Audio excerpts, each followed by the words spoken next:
अस्सलाम वालेकुम, my name is doctor Warda Iqbal, I am clinical physiotherapist. आप में से बहुत से लोग जो हैं वो शैटिक पेन का शिकार हैं। आजकल शैटिका बहुत ज़्यादा कॉमन हो रहा है। हमारी कुछ एक्टिविटीज़ ऐसी हैं जिसकी वजह से अडल्ट भी और ओल्डर पीपल दोनों ही, जवान और बूढ़े, शैटिक पेन का शिकार हो रहे हैं। अगर आप में से कोई भी शैटिक पेन का शिकार है तो ये वीडियो आपके लिए है। इस वीडियो में मैं आपको बताऊंगी शैटिका क्या है, शैटिका की क्या वजूहात हैं, शैटिका की क्या अलामात आती, कैसे शुरू होता है, शैटिका की सिम्टम्स कैसे आना शुरू होती हैं, जिससे आपको पता चले कि आप शैटिक पेन का शिकार हो रहे हैं। शैटिका को किस तरह डायग्नोस किया जाता है और फिजियोथेरेपी में इसका पूरा ट्रीटमेंट प्रोटोकॉल क्या है, ये इस वीडियो में मैं डिस्कस करूँगी। अगर आप में से कोई या आपका कोई जानने वाला शैटिक पेन का शिकार है तो मेरी वीडियो एंड तक ज़रूर देखें।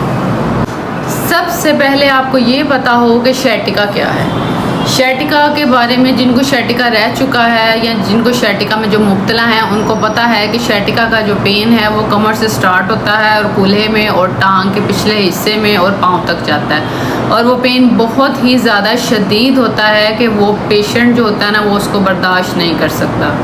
ठीक है, और ये पेन किस वजह से होता है, ये इस पेन की जो वजह है वो शैटिक नर्व है। शैटिक नर्व हमारी बॉडी में सबसे बड़ी और मोटी नर्व है। अगर इस नर्व की इरिटेशन हो जाए यानी ये नर्व किसी भी वजह से कंप्रेस कर जाए तो उसकी वजह से जो पेन आता है उसको हम शैटिक पेन कहते हैं। शैटिका की बहुत सारी वजूहात हैं, वन बाय वन मैं आपसे डिटेल में इसकी वजूहात डिस्कस करूँगी और आपको बताऊँगी। उससे आप अपना असेस कर सकते हैं कि आपकी जो शैटिका में मुब्तला हैं उसके पीछे क्या रीज़न है। मैं वन बाय वन आपको शैटिका की वजूहात बताऊंगी कि कौन सी ऐसी वजह है जिसकी वजह से शैटिक पेन आता है। आप इन तमाम वजह को जानिए और असेस कीजिए कि आपको जो शैटिका है वो किस वजह से है, कौन सी ऐसी रीज़न है जिसकी वजह से आपको शैटिक पेन आ रहा है।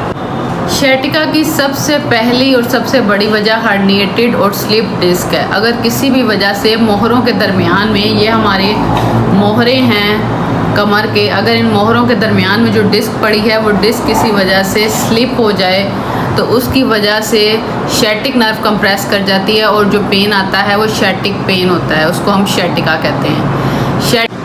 शैटिका की दूसरी वजह डिजेनरेटिव डिस्क डिजीज़ है। ओल्ड एज पीपल में जब उनकी हड्डियां कमज़ोर हो जाती हैं तो उनके जो मोहरे हैं कमर के वो भी कमज़ोर हो जाते हैं, उनमें डिजेनरेशन स्टार्ट हो जाती है, जिसकी वजह से वो मोहरों में गैप जो होता है, फासला, वो कम हो जाता है और मोहरे एक दूसरे के पास आने लग जाते हैं और कमर में दर्द स्टार्ट हो जाता है और ये जो नर्व होती है ये इरिटेट करती है, जिसकी वजह से पेशेंट को शैटिका का पेन आना शुरू हो जाता है। शैटिका की जो तीसरी वजह है उसको हम कहते हैं स्पॉन्डाइलोलिस्थेसिस। इसमें क्या होता है कि ये जो हमारी बैक में मोहरे बने हुए हैं, जो कमर के मोहरे हैं, अगर एक मोहरा दूसरे मोहरे के ऊपर ऐसे पड़ा हुआ और स्लिप कर जाए तो उसकी वजह से नर्व जो होती है वो कंप्रेस कर जाती है और शैटिका का पेन आना शुरू हो जाता है। पहले याद रखिएगा, इसको कंफ्यूज ना कीजिएगा, जो पहले हर्निएटेड और स्लिप डिस्क है वो डिस्क इस मोहरों के दरमियान में कुशन है, वो स्लिप हो जाए तो उसकी वजह से भी शैटिका का पेन आता है। लेकिन स्पॉन्डाइलोलिस्थेसिस में ये जो मोहरे हैं ये एक दूसरे के ऊपर से स्लिप कर जाते हैं, जिसकी वजह से नर्व कंप्रेस करती है और शैटिका का पेन आना शुरू हो जाता है। शैटिका की चौथी वजह पेरिफॉर्मिस सिंड्रोम है। पेरिफॉर्मिस सिंड्रोम भी एक बीमारी का नाम है, जिसमें क्या होता है कि हमारे कूल्हे पर यहाँ पर एक छोटा सा जो है वो मसल अटैच होता है जिसको हम पेरिफॉर्मिस कहते हैं। अगर किसी वजह से उस मसल में सोजिश आ जाती है तो उस मसल के पीछे से शैटिक नर्व पास हो रही होती है, तो उस मसल में अगर सोजिश आएगी तो वो जो मसल है वो उस नर्व को कंप्रेस कर देता है, जिसकी वजह से पेशेंट को शैटिका का इशू आना शुरू हो जाता है, यानी उसे शैटिक पेन स्टार्ट हो जाती है। इसकी अगली वजह जो है वो किसी भी किस्म का ट्रॉमा है लंबर स्पाइन के ऊपर। अगर कोई रोड एक्सीडेंट हुआ है या कोई भी इंजरी और ट्रॉमा हुआ है जिसमें शैटिक नर्व डिस्टर्ब हो, शैटिक नर्व डिस्टर्ब होने से शैटिक नर्व कंप्रेस कर जाती है और पेशेंट को शैटिका का पेन आने लग जाता है। अब मैं आपको शैटिका या शैटिक पेन की जो सिम्टम्स होती हैं, जो जिसमें कोई भी शख्स मुब्तला हो सकता है या कोई भी शख्स उसका शिकार हो सकता है, उसकी आपको मैं वन बाय वन जो है उसकी सिम्टम्स बताऊंगी, उसकी क्या अलामात आती हैं किसी मरीज़ को।